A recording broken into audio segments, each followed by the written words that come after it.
If I make a place that's a symbol, it's kind of like the pyramids. You know, if you look at the pyramids, the motherfuckers are there and they beg to be studied because they're so weird. Energy comes from the earth, food comes from the earth, everything comes from the earth, and I want to make a place where everybody can see that. It's not a theory.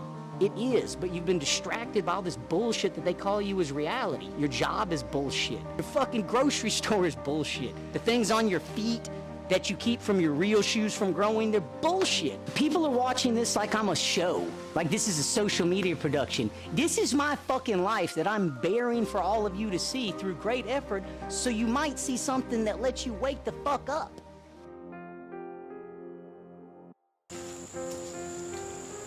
How do I start, kid? About 3.5 years ago, I left.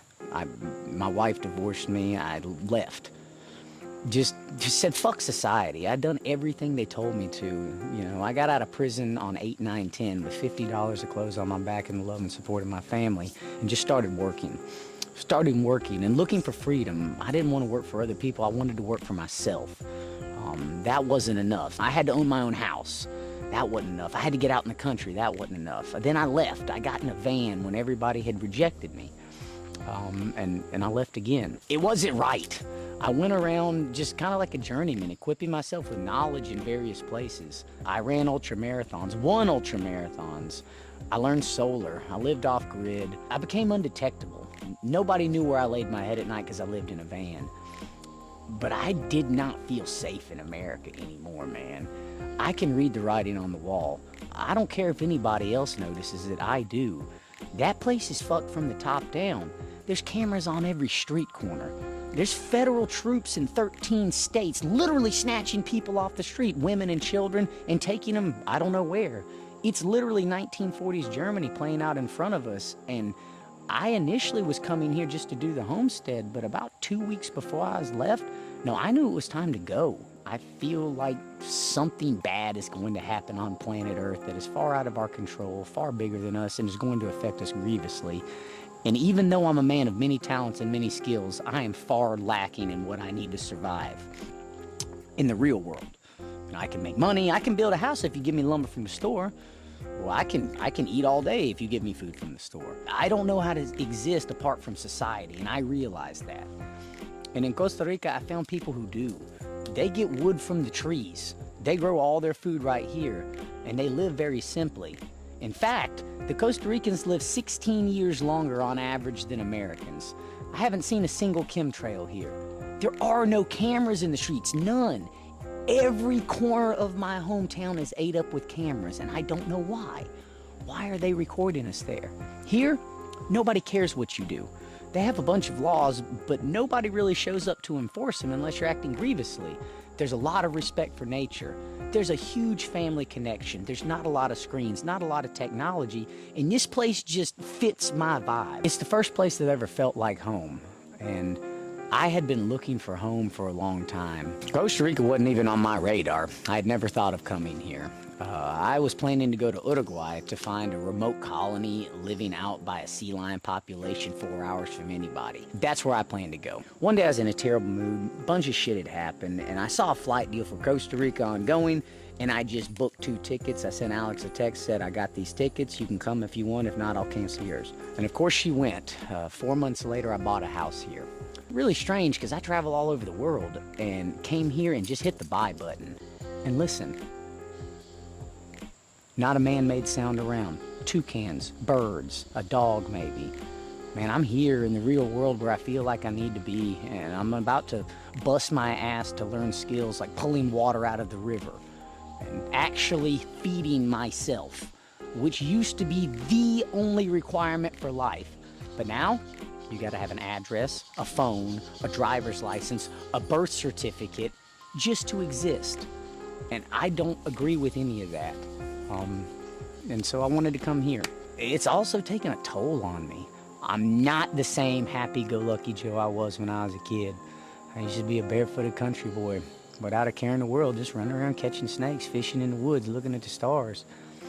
And just from interaction with, not the world, with humans and society, I've been hurt and jaded and turned into, you know, a grown man full of scars internally. that have driven me to go further and further and further away from what I see as fucked up and evil. All that shit out there made by man. I don't know. I don't know why I started on social media, but 3 years later, look at it. I don't know why I picked up a solar panel for my van, but 3 years later, look at it. I don't know why I'm in Costa Rica, but I promise you, 3 years later, look at it. And this is really the first thing I've ever done for myself. It has cost me everything that I knew in my previous life and loved. And this is heartbreaking, to be in a place that's beautiful and just be ate up with the thoughts of yesterday and the things that people have done to me.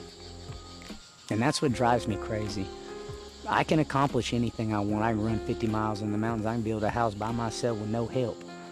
But overcoming the internal struggles of just my past that happened to me. I didn't do it, it happened to me. The timing and sequence almost feels divine. My whole life feels divine in a sense that God never does anything nice to you. You know, he told Noah it was going to rain at a time when it had never rained on earth. Never before. And it took Noah 40 years to build a boat in the desert. And everybody called him crazy. You think he wasn't made fun of building his boat in the desert when it never rained? People made fun of him for years. One day, he got the last 2 animals in there and shut the door, and it started to rain. And Noah wasn't so fucking crazy after all, was he? No, he wasn't. He knew what he was supposed to be focused on at a time when nobody else did it. Nobody would listen to him. And I feel like I'm just another one of them. One of those people who get sent urges from above and thoughts from below, and they have to determine the difference between them and make decisions that are harder than you could imagine, with thoughts that you could never imagine. But if I pick correctly and work hard, he always takes care of me, and I go places that I would never imagine.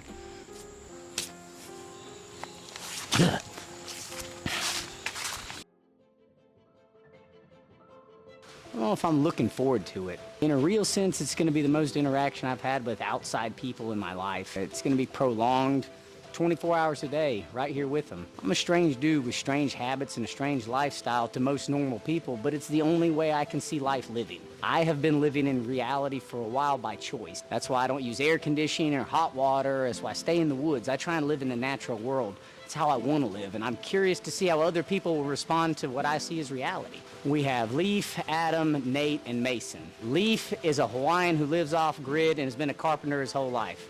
He's kind of an antisocial guy, lives on his own, you know, birds of a feather. You have Adam, who's been doing high-end construction in Florida for a long time. He's an older guy, lives in a camper by himself. Pretty good craftsman.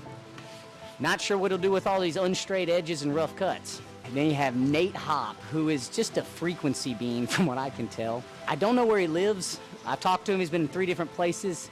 He's a ball of energy, and I can tell he's been a chief everywhere he goes. And the old saying of what happens when 2 chiefs meet, we're gonna find out. I actually think Nate will fill a large key part of what I need here. Then we have Mason.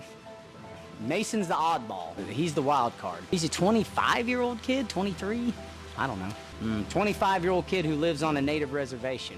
He's an Indian. As soon as I saw him on the call, I could tell he's a fighter. I don't know how. And he's just kind of a firebrand. Ton of energy. Could also be a bit of a problem child. When you have these 4 different mindsets blending together, I'm interested to see what they do. It's kind of like if you ate just corn or just butter or just beer or just salt by themselves, it'd be terrible. But if you have a buttered, salty piece of corn and a cold beer, it's fantastic. Maybe the beer'd be okay on its own. I've never done anything like this before. The duality of it's kind of strange to me because everybody coming here thinks this is their dream. They want to live off-grid in a foreign country. They want to grow their food from the ground. They want to live without air conditioning and be in good shape and know how to exist on planet Earth. This is also my dream. They're getting here at the same time I am. I had to scrape and beg and work like a fucking dog for 15 years to get here. I'm interested to see how we take people with other parts of the puzzle and put them together and create what I call reality. And I call it reality because I've been buying wood at the store my whole life. But it doesn't come from the store. It comes from a tree. I've never once cut down a tree and made my own wood, but I'm fixing to this week. If I make a place that's a symbol, it's kind of like the pyramids. You know, if you look at the pyramids, the motherfuckers are there and they beg to be studied because they're so weird. They're an anomaly. That's what I do with ideas, like the Jesus house. I took a concept of Jesus and put it into every room. The artist room, the musician room, the warrior room, you know? An empty bird cage, cross sounded out of a door, a light that says shut the fuck up. Everything I know about this man I put in there, but just like the pyramids, if you're a mouth-breathing dumbass, you won't pick up any of this. It's a symbol to people who understand. This is where it's gonna come from. If you want a piece of meat in reality, that's fine. There's the animal. Here's a knife. Go kill it and butcher it and then cook it, and you can eat it because that's reality. But energy comes from the earth, food comes from the earth, everything comes from the earth, and I want to make a place where everybody can see that. It's not a theory. It is, but you've been distracted by all this bullshit that they call you as reality. Your job is bullshit. Your fucking grocery store is bullshit. Your clothes, the things on your feet that you keep from your real shoes from growing, they're bullshit. And nobody knows that because they like comfort. People are watching this like I'm a show, like this is a social media production. This is my fucking life that I'm bearing for all of you to see through great effort, so you might see something that lets you wake the fuck up. This is just me. I'm a 5'4" tattooed redneck convict from Georgia who just said no to all the shit they were telling me, no matter how many friends fall off, how much my family rejects me, my wife won't let me see my kids. It don't fucking matter. I'm trying to send a message, and I want you to understand what I'm doing. I'm not making videos to entertain you. I'm making videos to educate you. Yes, there's hidden truth in every one.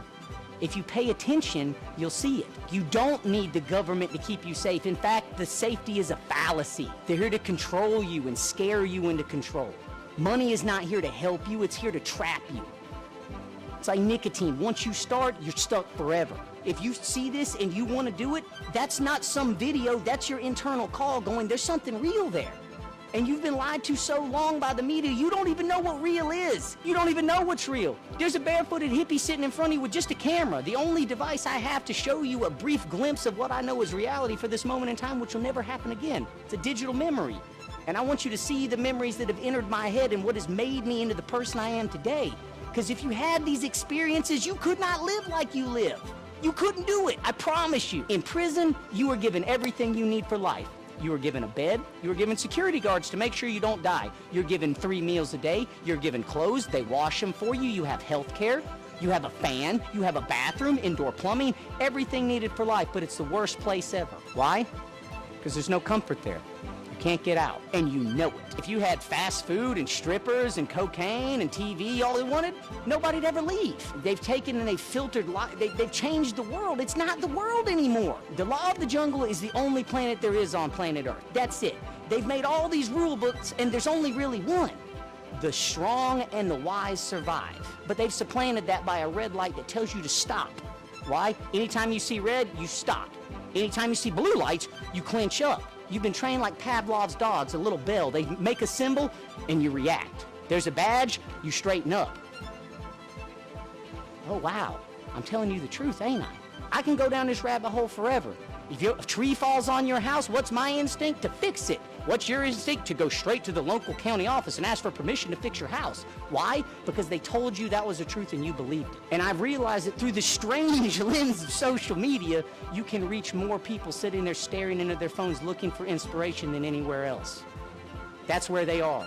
That's where you find the lost minds of the world. And I could sail off into the sunset, living anywhere I want, in any way that I want, with the money that I've earned in my life, but I spend my days grinding out, working, learning new things, and making videos of myself doing it just so I might teach somebody something that might change something. Because that's what I feel like I'm here to do. I see things different than you, I promise. We're looking at the same thing, but the data coming on in his brain is different than what you're seeing, and all I'm supposed to do is tell you what I see reality is. And I figure if I make a place that is just too fucking cool to stay away from and fill it full of what I know is reality, when people come here and experience reality, it'll be like leaving the Matrix for a week. And then you can go back to your busy life and do whatever the fuck you want. But once you get a taste of reality, I think it'll be addictive.